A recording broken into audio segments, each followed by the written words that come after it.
Assalamualaikum warahmatullahi wabarakatuh. Perkenalkan, nama saya Anissa Fitriasari dari Prodi PG Pakut Regular Plus di Universitas Pancasakti dengan NIM 182050068. Video kali ini saya ingin menjelaskan tentang metode perkembangan sosial emosional pada anak usia dini dengan dosen pengampu Ibu Nina Yuminar SPD.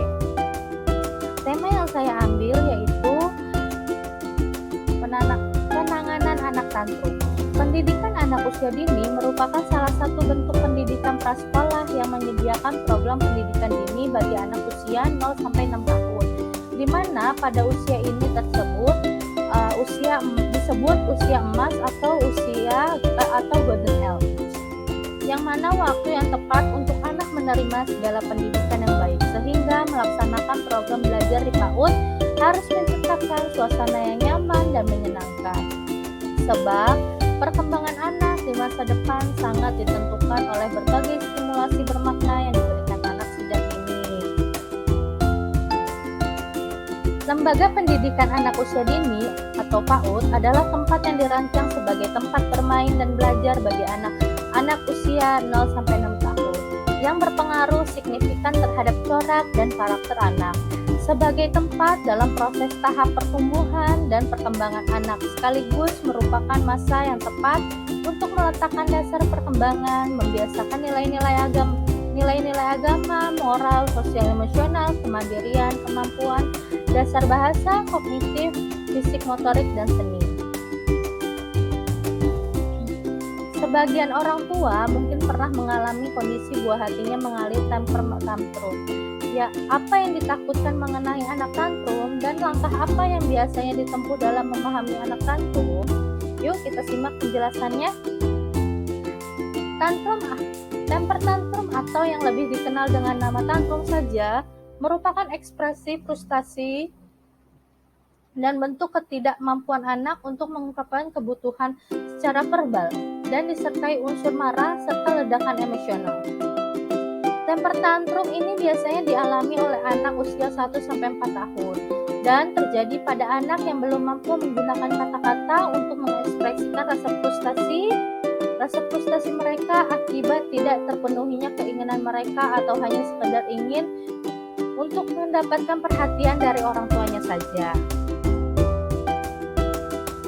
Kondisi anak dengan temper tantrum ditandai dengan menangis, berteriak, ngomel sendiri, bahkan disertai dengan gerakan yang dapat menciderai dirinya sendiri seperti guling-guling di lantai dan melempar barang.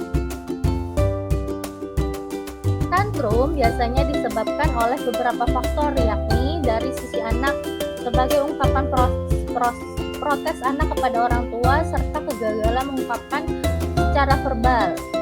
Sedangkan dari sisi orang tua, anak yang mengalami tantrum diakibatkan oleh perlakuan orang tua yang overprotective maupun permisif, dan juga adanya permasalahan antara ayah dan ibu yang mengakibatkan emosi anak jadi tidak seimbang.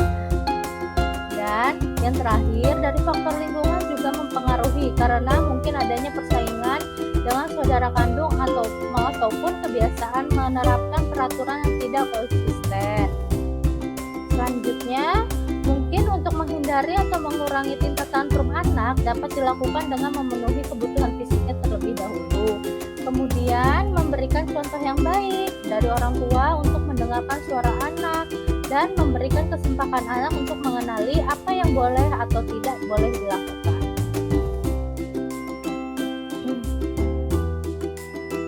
Ketika anak sedang berada di kondisi tantrum, sebaiknya orang tua jangan memberikan respon dahulu karena anak akan belajar. Jika ia menangis dan diberikan respon, maka ia akan melakukan hal itu terus-menerus. Selanjutnya, jangan menertawakan anak dan menuruti kemauan sang anak atau orang tua menyerah dengan keadaan anak. Jangan pula memberi imbalan kepada anak untuk menyelesaikan tantrumnya. Semisal, contohnya memberikan permen jika ia mampu berhenti menangis. Itu akan memperburuk kondisi tantrumnya. Langkah yang harus dilakukan oleh orang tua setelah anak mengalami tantrum yaitu dengan memberikan pendekatan psikolog seperti memeluk anak dan mengajak anak untuk berbicara mengenai sebab akibat apa yang bisa membuatnya tantrum.